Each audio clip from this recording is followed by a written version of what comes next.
a comprehensive look at trends, fund profiles, and more in Exploring ETFs.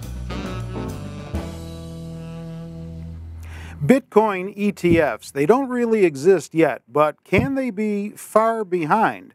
I don't know. Our ETF research director, Nina Mishra, is going to talk about that in this segment with us. First of all, let's just start from the beginning for people who don't really understand this Bitcoin concept. This is it's a digital currency, right? It's a digital currency, and it has been in focus of late because it has been skyrocketing. Yeah. It's seen an astronomical rise. It's up more than 135% year to date and more than 400% over the past 1 year. And according to CNBC, if you had invested $100 in Bitcoin 7 years back, that would be worth $75 million. No. Wow. Well, I can tell you, my son, for example, we were just talking about this. Some of his friends actually bought this digital currency way back. Okay. And they are They're cashing in now. On a lot Not of to money. that extent, but they are getting, an increase in their investment. Wow. And for not so good reasons, hackers in the recent global cyber attack, WannaCry, they wanted ransom payments to be made in Bitcoin, right. And that's why they're in focus now. Yeah. Yeah. And in fact, they were able to get some payments also, some ransom payments. And another reason why the cryptocurrency has been in news is because some ETF proposals are undergoing regulatory reviews. So the hope for an ETF, which would give added legalization and also provide investors with easy access to buy and trade this cryptocurrency. So that is another reason why it has been in focus. All right, so let's get a little bit more specific here. It's a digital currency, but it is not issued by any central bank. Yes. So normally all currencies are issued and they are backed by a central bank. Right. This is a decentralized, just a digital currency, not issued by any central bank. It is more like a peer-to-peer digital payment network, and computer coding or cryptography is used to control the creation and transactions, and users remain anonymous, but transaction records are available on the Bitcoin network for all transactions that take place. But there is someone or some organization that has to be managing all of this activity. There is no central organization as of now. There are exchanges on which Bitcoin trade, but there is no central authority which manages this. That's both interesting and a little concerning, yes, let me tell you. Exactly. So on this, since we were talking about the astronomical rise on this chart, I have the 1 year chart for Bitcoin. As you can see, over the past 1 year, it is up about 400%. It's just crazy. And the reason for that is many? Yes.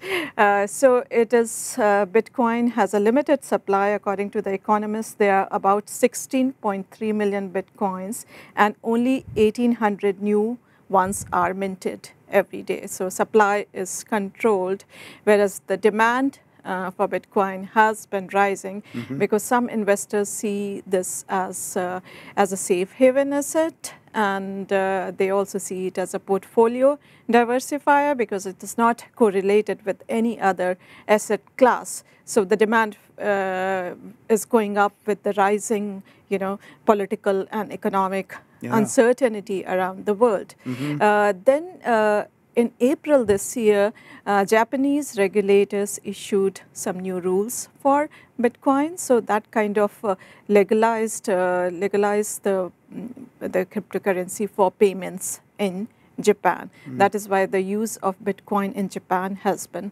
surging. That is another reason why the cryptocurrency has been rising. And as I mentioned, if there's an ETF which is approved by the SEC, then that would ease access and ease investing in the cryptocurrency. So that is also one of the reasons, I think, why it has been rising. And since this is an international currency of sorts, really difficult for any regulatory body to get involved in this, right? Yeah, exactly. So that is why, as of now, there is no regulatory body which has been involved, but there are some rules, as I mentioned, which are issued by some countries, and Japan is one of them.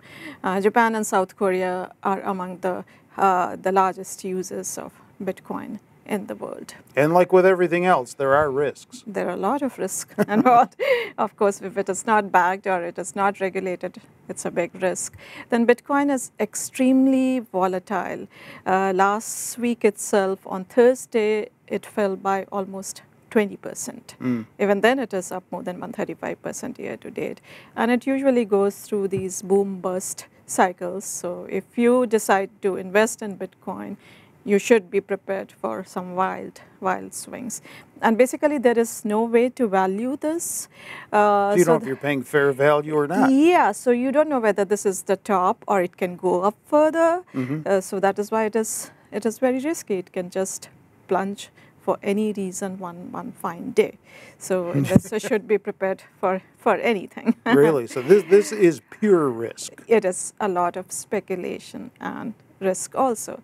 And because of the anonymity involved, it is used by criminals for all illegal payment transfers and also for payment for illegal drugs, and it's also used in dark economy.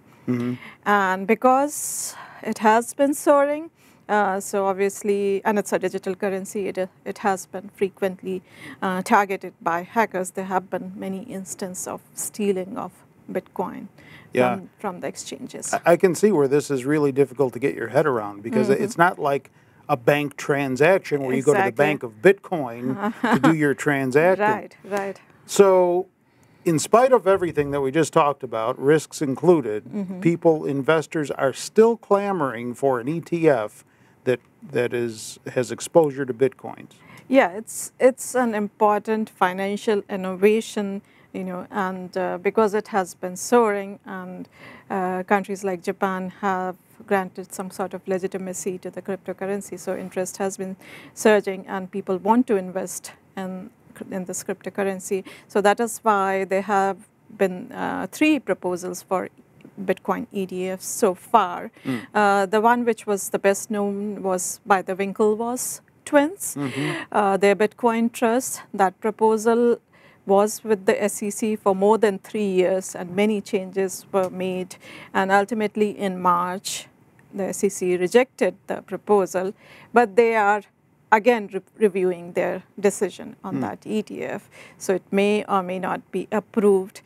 There are 2 more proposals. The one by SolidX management was also rejected in March, and both these rejections were because of lack of regulations and lack of transparency in trading.